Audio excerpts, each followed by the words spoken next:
Good morning, friends of the social community, and welcome back to my channel. A shout out to those following me from Uzbekistan, Russia, and Ukraine. I see that the Russian channel is doing really well. A hug and a greeting to those who are following me from afar, with videos, of course, made with artificial intelligence. But it's still me. It's still me. What are we talking about today?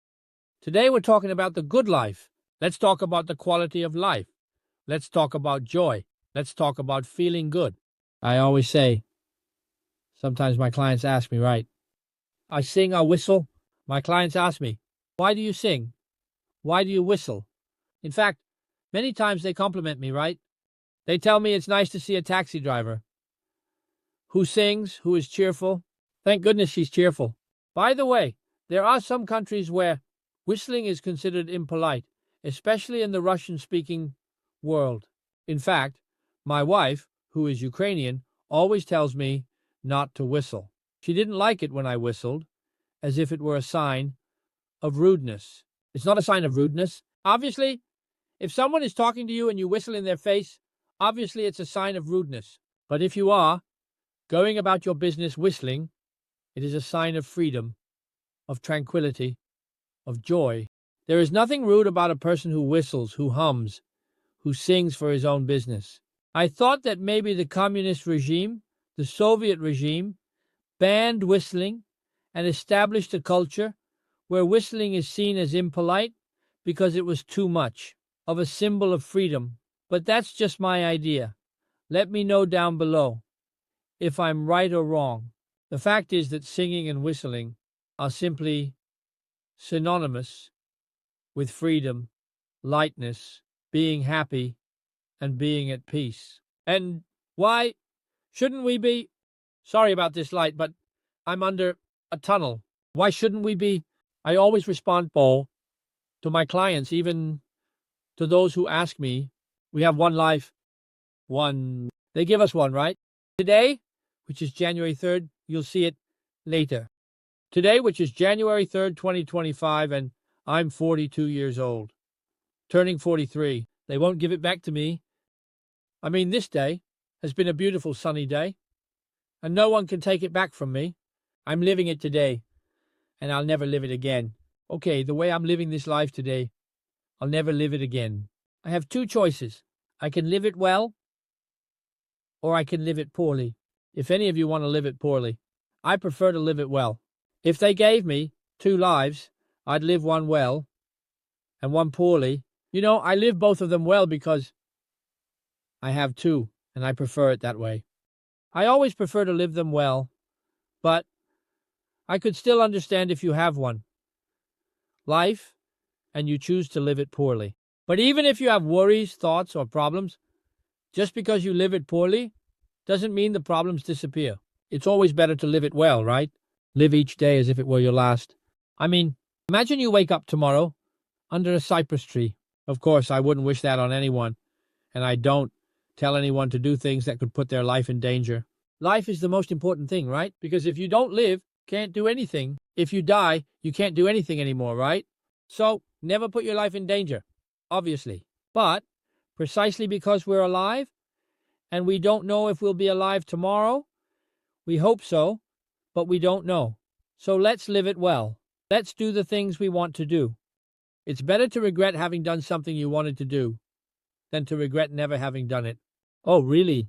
What do you think? But enjoy life. There are people who wait.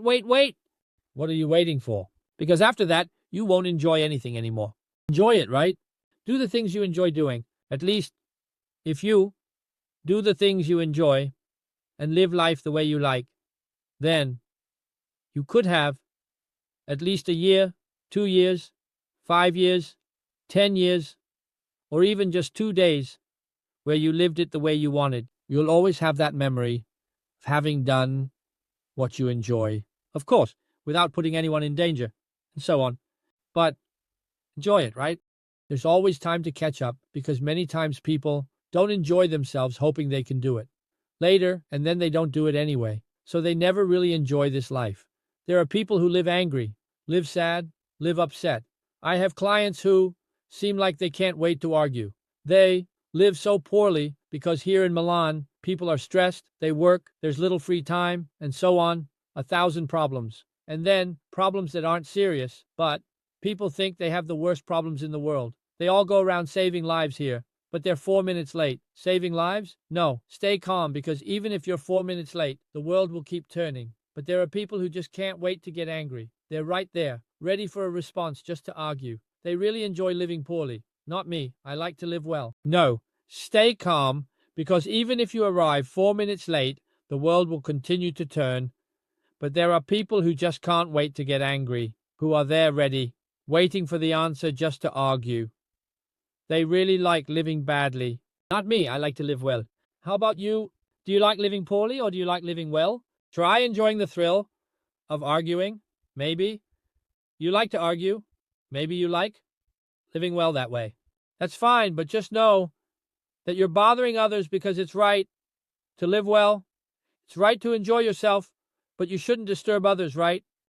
I mean, if to live well you have to bother others, that's not ideal. And then I'm also convinced that you don't live well when you're always angry, always unhappy, always complaining. Those who are always complaining,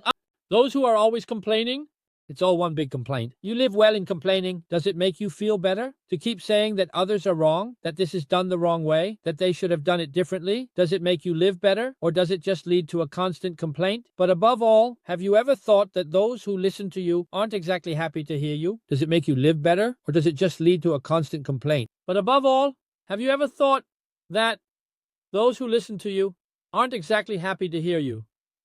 I mean, I have those who get on and start complaining. It's the city. It's the traffic. There are no taxis. Life is too expensive. The bills are high. The TM strike. I mean, do I really want to listen to someone like that? No. Then maybe you'll find someone else. Here in Italy, we say that God makes them and then pairs them up. You find another person like you who likes to complain, and then it becomes a competition about who can complain the most. Oh, because the trains at the station, oh, you should see the delays they have. Right? In my hometown, 2 trains didn't come. They didn't show up. They protested. Oh, and that time it snowed, and the train didn't leave. I mean, what a bunch of idiots, right? I don't know how to translate that. But I mean, live it well, guys. A life. Always remember that you have one life. You don't have 2, you don't have 3, you don't have 5. Then there are those who believe in resurrection. Those who believe in paradise. Believe in whatever you want. The reality is that you live this life here. Then what comes after this life, we don't know. I hope for beautiful things, but there might also be nothing. So as long as you're here, just passing through this planet, enjoy this life because it makes you feel better. Enjoy yourself, have fun, and don't think about it. See you tomorrow. Hello, beautiful people.